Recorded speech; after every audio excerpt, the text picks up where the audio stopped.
ꯑꯍꯥꯟꯕꯃꯛꯇꯗ ꯃꯌꯥꯝ ꯄꯨꯝꯅꯃꯛꯄꯨ ꯆꯦꯅꯦꯜ ꯑꯁꯤꯒꯤ ꯃꯥꯏꯀꯩꯗꯒꯤ ꯊꯣꯏꯕꯤ ꯀꯩꯁꯥꯝꯅ ꯇꯔꯥꯝꯅ ꯑꯣꯛꯆꯔꯤ꯫ ꯉꯁꯤꯁꯨ ꯃꯍꯧꯁꯥꯒꯨꯝ ꯃꯌꯥꯝꯒꯤꯗꯃꯛꯇ ꯌꯥꯝꯅ ꯅꯨꯡꯉꯥꯏꯔꯕ ꯋꯥꯔꯤ ꯃꯆꯥ ꯑꯃ ꯄꯨꯗꯨꯅ ꯂꯥꯛꯆꯔꯤ꯫ ꯋꯥꯔꯤ ꯑꯁꯤꯕꯨ ꯏꯕꯤꯔꯛꯄꯅ ꯁꯤꯃꯥ ꯉꯥꯁꯦꯞꯄꯝ, ꯍꯧꯖꯤꯛ ꯃꯌꯥꯝꯒꯤ ꯃꯐꯝꯗ ꯋꯥꯔꯤ ꯑꯁꯤ ꯈꯨꯗꯣꯜ ꯇꯝꯖꯔꯤ, ꯃꯌꯥꯝ ꯄꯨꯟꯅ ꯇꯥꯃꯤꯟꯅꯔꯁꯤ꯫ ꯊꯥꯏꯅ ꯃꯃꯥꯡꯉꯩ ꯃꯇꯝ ꯑꯃꯗ ꯈꯨꯜ ꯑꯃꯗ ꯁꯥꯈꯤ ꯀꯧꯕꯤ ꯅꯨꯄꯤ ꯑꯃ ꯂꯩꯔꯝꯃꯤ꯫ ꯁꯥꯈꯤꯒꯤ ꯃꯄꯨꯔꯣꯏꯕꯗꯤ ꯂꯩꯈꯤꯗ꯭ꯔꯦ꯫ ꯁꯥꯈꯤ ꯃꯆꯥꯅꯨꯄꯥ ꯑꯃ ꯂꯩꯔꯝꯃꯤ, ꯃꯃꯤꯡꯅ ꯁꯅꯥꯖꯥꯎꯕ ꯀꯧꯔꯝꯃꯤ꯫ ꯁꯥꯈꯤ ꯑꯁꯤ ꯃꯕꯨꯛ ꯀꯌꯥ ꯐꯠꯂꯝꯗꯦ, ꯃꯤ ꯇꯤꯟꯅꯕꯁꯨ ꯌꯥꯔꯝꯗꯦ꯫ ꯃꯈꯣꯏ ꯂꯩꯀꯥꯏ ꯑꯗꯨꯗ ꯁꯥꯈꯤ ꯃꯥꯒ ꯈꯠꯅꯗꯕ ꯃꯤ ꯂꯩꯇ꯭ꯔꯦ ꯍꯥꯏꯕ ꯌꯥꯏ꯫ ꯁꯅꯥꯖꯥꯎꯕꯁꯨ ꯃꯃꯥꯒ ꯆꯞ ꯃꯥꯟꯅꯔꯝꯃꯤ꯫ ꯃꯈꯣꯏꯒꯤ ꯏꯃꯨꯡ ꯑꯁꯤ ꯂꯧꯌꯥꯝ ꯆꯥꯕ ꯅꯨꯡꯉꯥꯏꯕ ꯏꯃꯨꯡ ꯑꯃꯗꯤ ꯑꯣꯏꯔꯝꯃꯤ꯫ ꯁꯥꯈꯤꯅ ꯃꯆꯥꯅꯨꯄꯥ ꯁꯅꯥꯖꯥꯎꯕꯗ ꯑꯁꯨꯝꯅ ꯍꯥꯏꯔꯝꯃꯤ, ꯏꯃꯥꯒꯤ ꯁꯅꯥꯖꯥꯎꯕ, ꯍꯧꯖꯤꯛꯇꯤ ꯏꯃꯥꯁꯨ ꯑꯍꯜ ꯑꯣꯏꯁꯤꯜꯂꯛꯂꯕꯅꯤꯅ ꯃꯧ ꯄꯥꯝꯃꯛꯑꯦꯅꯦ꯫ ꯅꯠꯇꯦ, ꯅꯪꯒ ꯈꯪꯅꯖꯕ ꯅꯨꯄꯤꯒ ꯂꯩ ꯂꯥꯛꯄ꯭ꯔꯣ? ꯏꯃꯥꯗ ꯁꯦꯡꯅ ꯍꯥꯏꯌꯨ꯫ ꯏꯆꯥꯒꯤ ꯈꯪꯅꯖꯕ ꯂꯩꯇ꯭ꯔꯒꯅꯅꯦ ꯏꯃꯥꯅ ꯏꯈꯨꯠ ꯆꯥꯕꯤ ꯏꯃꯧ ꯑꯃ ꯊꯤꯔꯒ ꯂꯣꯏꯔꯦ꯫ ꯏꯃꯥ, ꯅꯆꯥꯒ ꯈꯪꯅꯖꯕ ꯅꯨꯄꯤ ꯑꯃꯕꯨꯗꯤ ꯂꯩ꯫ ꯍꯥ, ꯅꯪꯒ ꯈꯪꯅꯖꯕ ꯅꯨꯄꯤ ꯂꯩꯌꯦꯕ?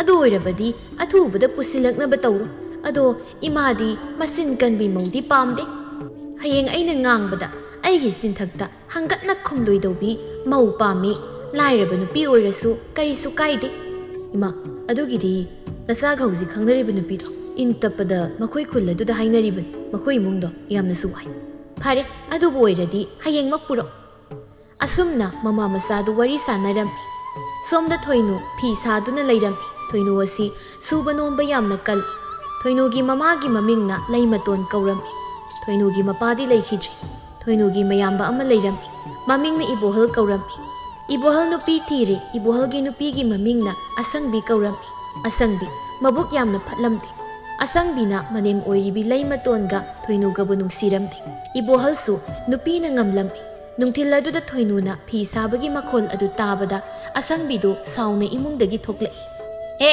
ꯍꯧꯖꯤꯛꯄꯨ ꯐꯤ ꯁꯥꯕ ꯃꯇꯝꯂꯣ? ꯃꯤ ꯄꯣꯊꯥꯅꯔꯤ ꯍꯥꯏꯕꯁꯤ ꯈꯪꯗꯕ꯭ꯔꯣ? ꯀꯥꯟ ꯆꯥꯗꯅ ꯊꯕꯛ ꯐꯕꯤ ꯁꯥꯕ꯭ꯔꯥ ꯍꯥꯏꯕꯕꯨ ꯍꯧꯖꯤꯛ ꯐꯤꯁꯥꯒꯣꯜꯒ ꯂꯣꯏ ꯃꯩ ꯊꯥꯗꯣꯛꯀꯅꯤꯀꯣ? ꯏꯅꯝꯃ, ꯏꯅꯦ ꯇꯣꯝꯕꯤꯅ ꯍꯣꯔꯦꯟ ꯐꯤ ꯂꯧꯕ ꯂꯥꯛꯀꯦꯅ ꯍꯥꯏꯕꯗꯨꯗ ꯐꯤꯁꯦ ꯂꯣꯏꯁꯤꯟꯒꯦ ꯇꯧꯔꯝꯕꯅꯤ꯫ ꯏꯅꯝꯃ ꯄꯣꯊꯥꯕ ꯌꯥꯗꯦ ꯍꯥꯏꯔꯕꯅꯤꯅ ꯁꯥꯔꯔꯣꯏꯒꯦ꯫ ꯑꯁꯪꯕꯤꯁꯨ ꯊꯣꯏꯅꯨꯅ ꯐꯤ ꯁꯥꯔꯔꯣꯏ ꯍꯥꯏꯅ ꯍꯥꯏꯔꯛꯄꯗꯨꯗ ꯃꯆꯤꯟꯗꯨ ꯄꯩꯊꯣꯛꯇꯨꯅ ꯏꯃꯨꯡꯗ ꯆꯪꯈꯤ꯫ ꯊꯣꯏꯅꯨ ꯐꯤꯁꯨ ꯁꯥꯕ ꯌꯥꯗ꯭ꯔꯕꯅꯤನ ꯑꯇꯩ ꯏꯃꯨꯡꯒꯤ ꯊꯕꯛꯁꯤꯡ ꯇꯧꯁꯤꯜꯂꯝꯃꯤ꯫ ꯂꯩꯃꯇꯣꯟ ꯃꯆꯥꯅꯨꯄꯤꯒꯤ ꯃꯅꯥꯛꯇ ꯆꯪꯂꯛꯇꯨꯅ, ꯏꯃꯥꯒꯤ ꯊꯣꯏꯅꯨ, ꯅꯪꯕꯨ ꯋꯥꯔꯝꯂꯅꯤ, ꯉꯥꯏꯍꯥꯛ ꯄꯣꯊꯥꯔꯨꯆꯣꯗꯅ꯫ ꯋꯥꯗꯤꯌꯦ ꯏꯃꯥ, ꯀꯩꯒꯤ ꯋꯥꯗꯣꯏꯅꯣ?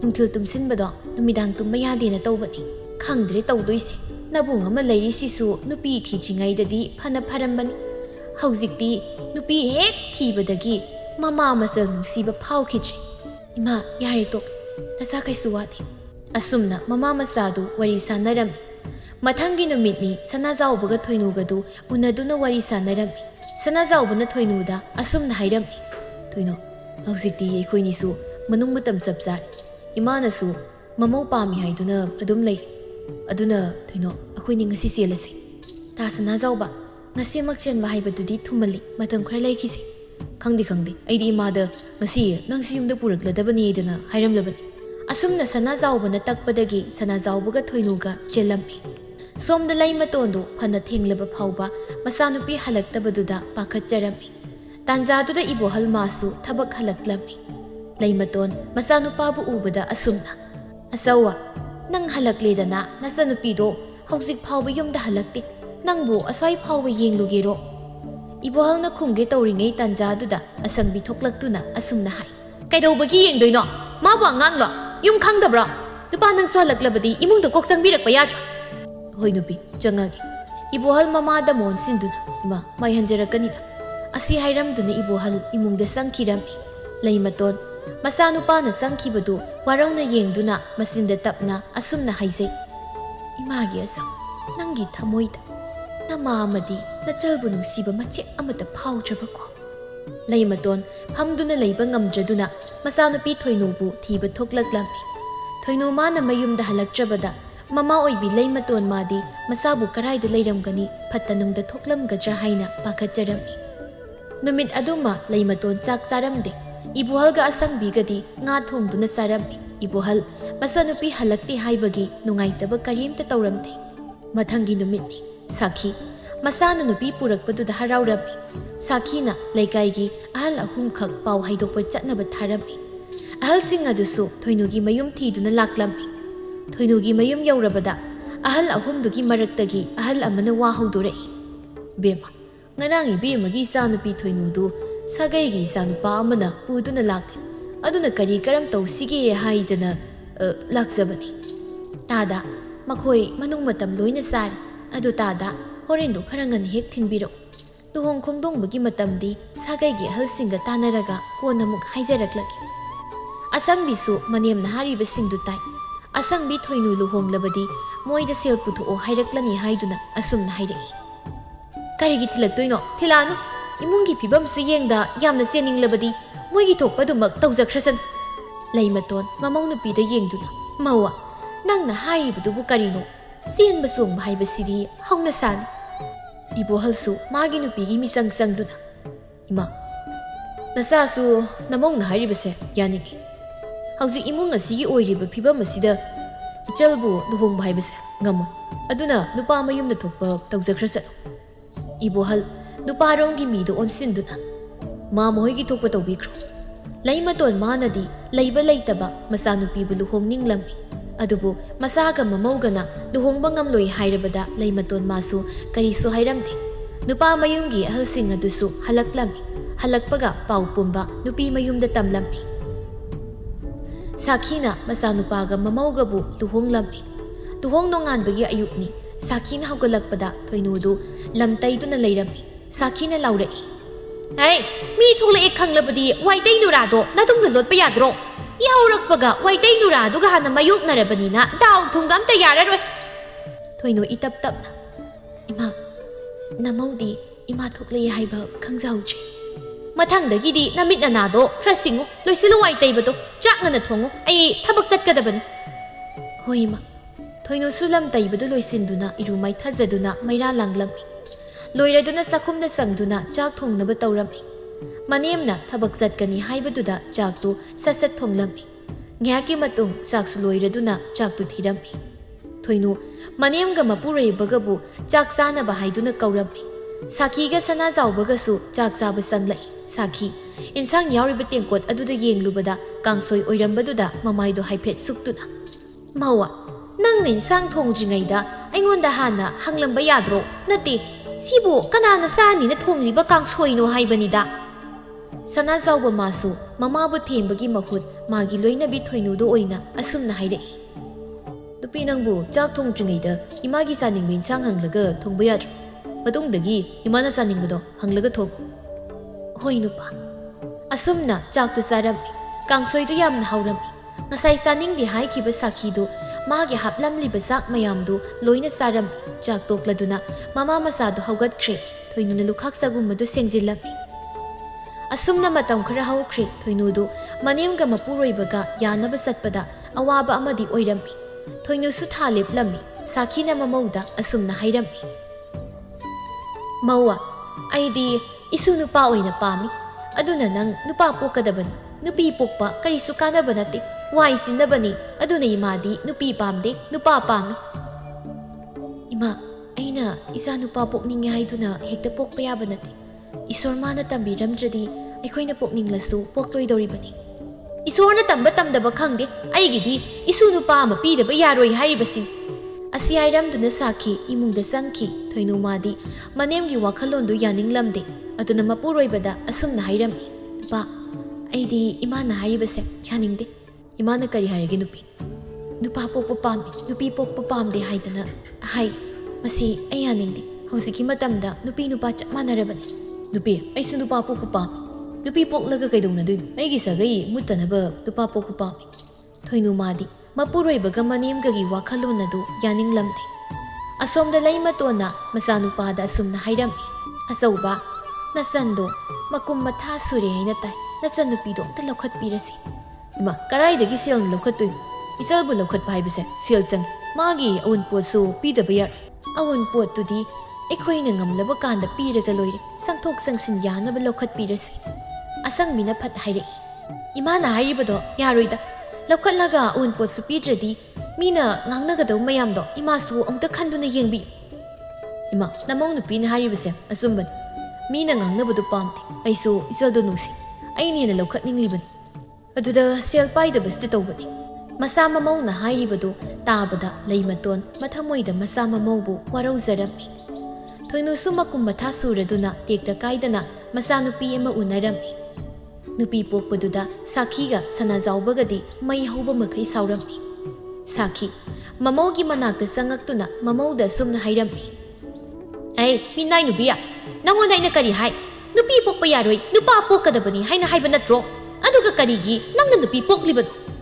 Thoinu manemgi wadu tabada asum na haizare. Ima, kaino haibiribado ba? Ayna isa nupa pokningi hayduna hekta pokpa yabra. Karigi yadaniya, thoina nangna nupi pokliba natro. Sakhi masa nupa bu kaurami. Sanazawbasu mamana kaubaduda mamagi manakta sanglai. Ima, kaya ke? Ay, kanadaba phawam siya umangdara karay duna pura hunduso. Kanadaba phawam sibu kaidaw na doy no. Sa kaygi machinjak oisakisan. Thoinu, manemgi waduda asum na hayrei. Ima, kaino haybiribado ba? Ang hangase, imagi isuni.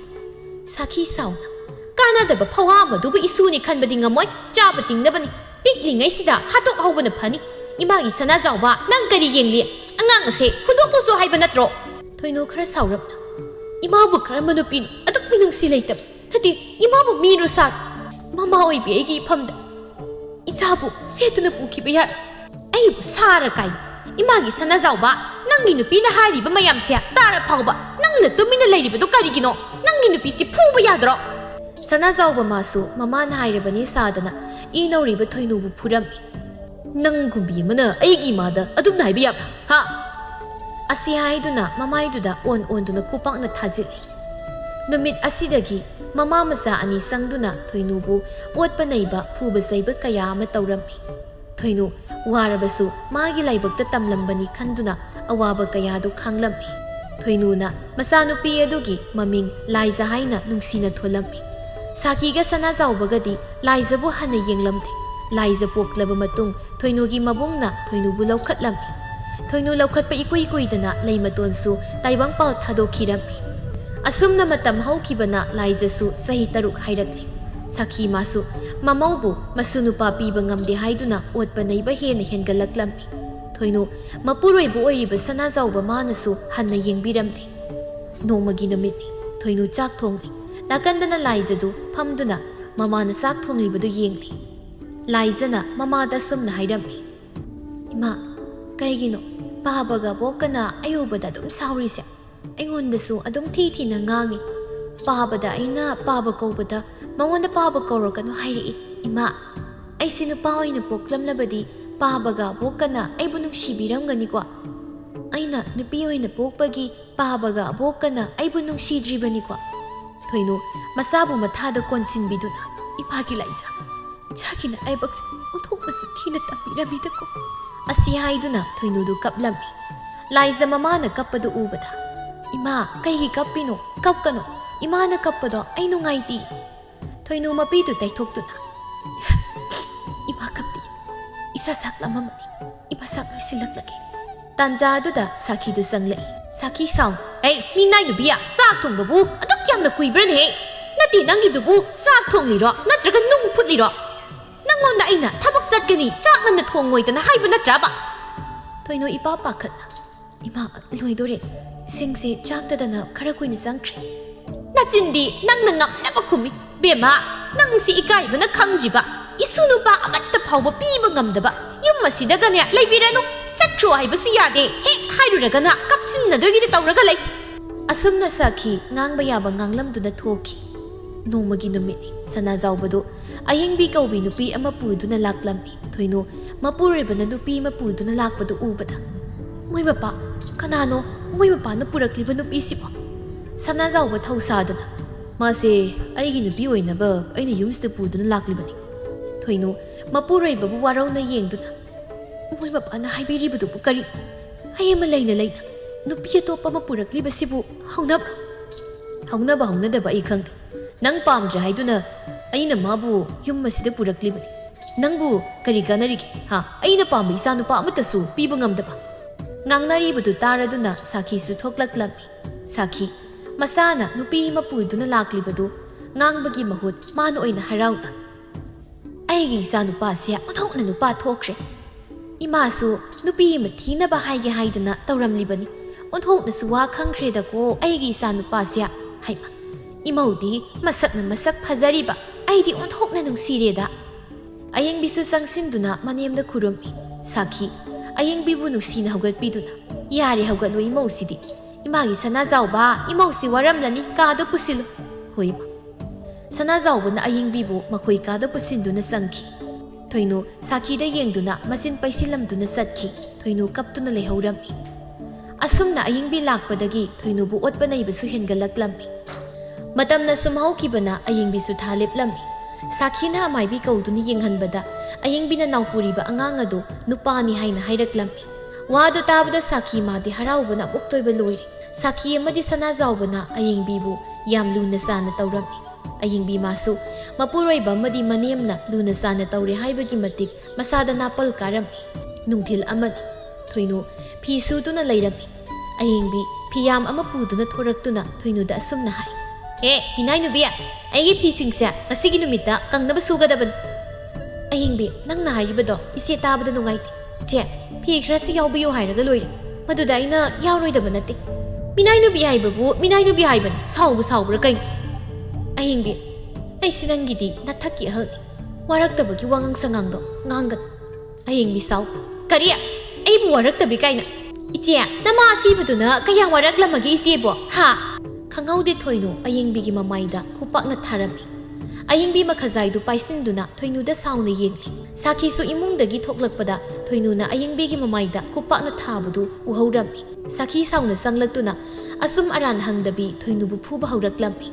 ayengbi manim ubada kapsinnaduna ima ayumas thadoktuna satkhage aina icheda phigida suba yaubiyuna hairubani aduga ichena ngamoi migi nupa munbi hairaga aigi maisda khupangna tharibani ma ayum si leiba ngamnaroi hausima ibamda chachakhagi karigi imauna napamda satkani yum masi thadoktuna satkadabadi imaunati masigi ikai khangdabi minai nubi asini ikai khangdabiya hausima yum masi thadoktuna namana chachakhru chalo thoinu kaptuna ma namaubu yum masi thadoktuna satkru haiba wahedudadi haiga aina haibisi kanada hausik namana sa yum masi thadoktuna satkhigadaban asumna sakhina thoinuga laizagabu yum madudagi tanthoklammi upai leitrabi thoinu masabu puduna mapamda laklammi asangbi phawmanduna leirammi thoinuga laizaga lakpa ubada asangbina asumna haire thoinua kaidauba lakliba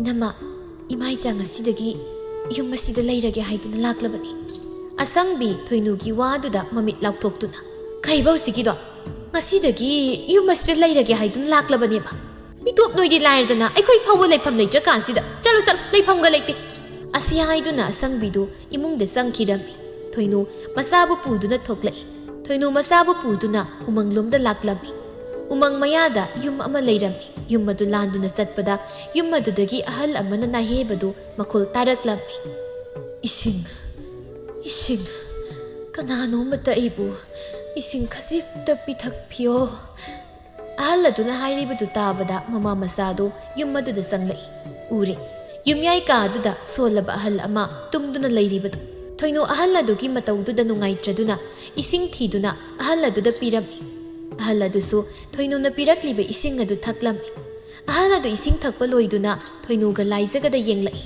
nakhoi anidi kana no mafam asidagi matau karamna thoinu na wari pumba ahal aduda lirami ahal adu thoinugi wari du tabada nungaitaba phawrammi ahal aduna asumna hairei isanupi hausikti karisu waruraganu aigi sida namana sa leiru pabasu yum asida leiribase itomtat pabana changsapam leitraba imaicha changsapam ibiriba pabagi laman chana punsi simagi singma ngamlaroi karigi lamanu isanupi aise nangmu pokpa napamakni haina khallo namit asidagi thoinuga laizagado ahal adugi yumda leirammi somdasu ayengbidu makum matha suraduna masanupa ma poklammi sakhi masunupa ma phangle tabada aduki matik haraurammi sanazawusu haraurammi sakhi mamaugi manakta sanglaktuna imau sana ima yamna nungaire Imana matam kuinadagi wana ngaizarakpa isu nupa ama imitsida uhanbiri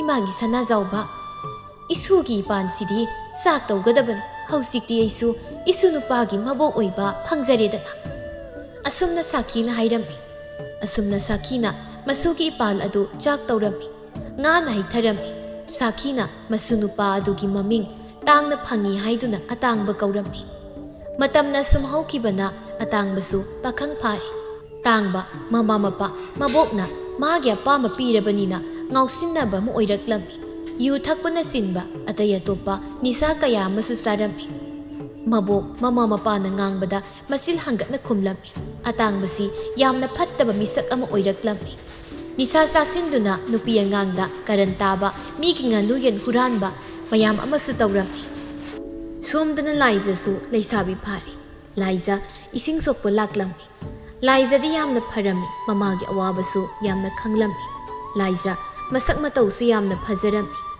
laiza hoigi yumsi umangi manakta yumdong pok oina leirami laiza na ising sokpo lakpada leibak adugi Rajkumar Pibaton ga thengnarami Rajkumar Pibaton laiza bu ubada nungsiba phawrami Rajkumar mabuk ningda sumna khalli aina uribasibu taibong mira natraga lairembira suk phasabi nupidi ai amukta su uchi laiza masu Rajkumar bu ubada masada pakhatpa phawrami Rajkumar laiza gi manakta sanglaktuna asumna hai saghenbi nangna puraklibi isingdu khajikta thaksaba yagadra ising khawrangbana khangnawasi khara khara kangi thakpiyu yani Rajkumar asumna laiza na Rajkumar bu ising pithaklammi saghenbi nangi mingbu kari kaubage Rajkumar aigi mingdi laiza kawi adudi Rajkumar ai chachaba yaradra laiza ai sibu yam hainadra adugi nate Rajkumar yumda imana aibu halakpa ngairamlagani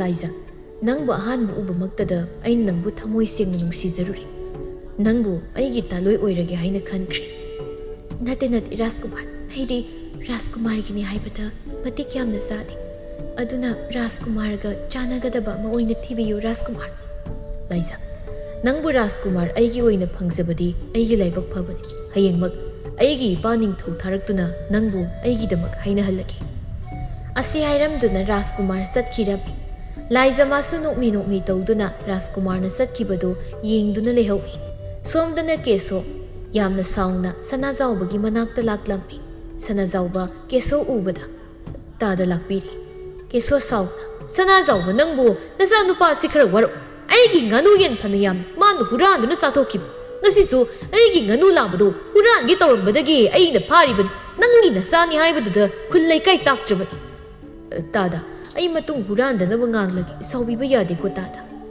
matunga huranlabadi sanazawba tadadi nangi mai yenglaroi khullai kai takadabani asi hairamduna keso satkirami sanazawba mathanta asumna haizai sukphattaba masa asibu kari sigidamakla aina isa nupa pokpa pamduribase thoino ngasidi ai yamna ningamlaktre namana sabu mirai rubada ngasidi isorna madugi dandi piri asumna haizaduna kaplami tanja aduda atangbasu mayumda halaklammi sanazawba masa nupa halakpa ubada sauna hey nangaiko nangna migi nganu huralui hairibasi chumra huralui kadoraged sanazawba sauna nangna su phatribasibu kari nang poklubadagi ikaiba nangledana ehanuba leipam thokpu tumina lei aingonda yam henjilakan aingonda henjilaklabadi afaba khak oi sanazawba masagi wadu tabda sauna masagi mamaida khupakna tharami khangbrana ahallaman masak khangdaba saradana